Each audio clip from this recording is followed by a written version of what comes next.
Amara, I am so sorry to have to tell you this. I met Tunde, the man did not have shishi. He had one tiny room and two white shirts that started turning brown, but I loved him. Everybody warned You me cannot against marry him. him. My He is mother not said right that, for and you. I But quote, I love "Love him. is sweet until the Please, landlord Dad. start Love knocking." won't feed you. My Listen father to did your not even father. bother hiding Out his of all the annoyance. men in Out Lagos, of all the men in you Lagos, choose a now motivational struggling speaker. motivational speaker you choose. But I defended today. Chai, I fought everybody because of that man. When my parents find out I wanted to marry him, they practically washed their hands off me. My father stopped sending me money. My mother stopped calling me regularly. Even my auntie that used to dash me money suddenly became scarce. But I did not care because I believe in building together. The first year of our marriage, we lived in one tiny face me and slap you apartment with no privacy. Every morning was war. If you wake up late, just forget bathing before work. The bedroom queue used to look like people waiting for visa interview. Yet, every night, I would still smile beside that blue kerosene stove, blowing fire into the stubborn rice while my sweat rolled down my chest. The smell of kerosene became part of my skin. My fingers were constantly stained black from soot.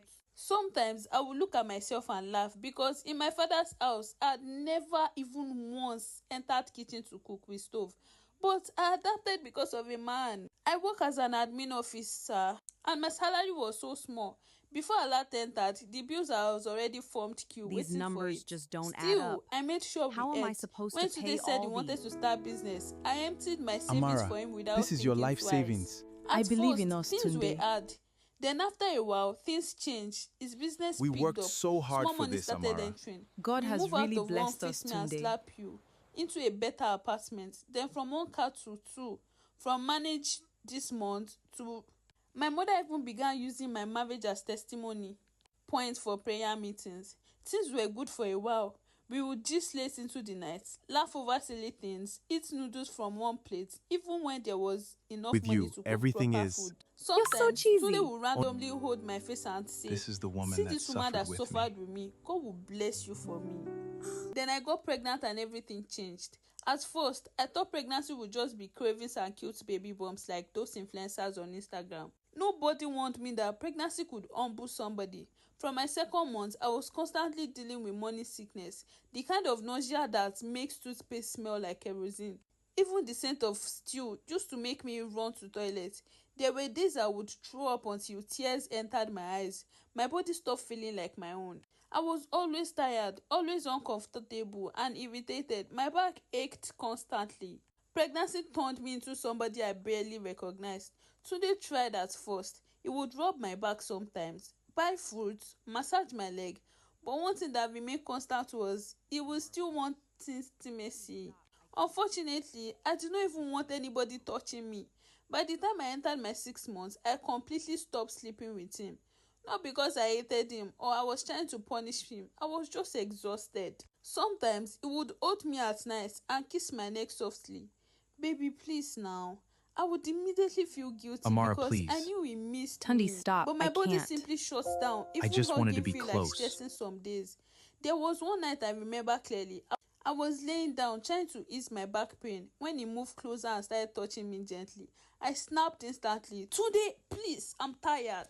The way his face changed that night, after that, he stopped asking as much. I was relieved. I thought he finally understood. When I gave birth to our son, it was like passing through fire and coming back alive. Labor dealt with me mercilessly. But the moment they placed my baby on my chest, everything felt worth it. For the first few months after childbirth, my entire life revolved around our child. Breastfeeding, sleepless nights, diapers, baby crying, I looked permanently tired. But slowly, things started running normal again. My body healed and eventually our bedroom life returned, at least for me. But something was different. Today no longer reached out to me the way he used to before.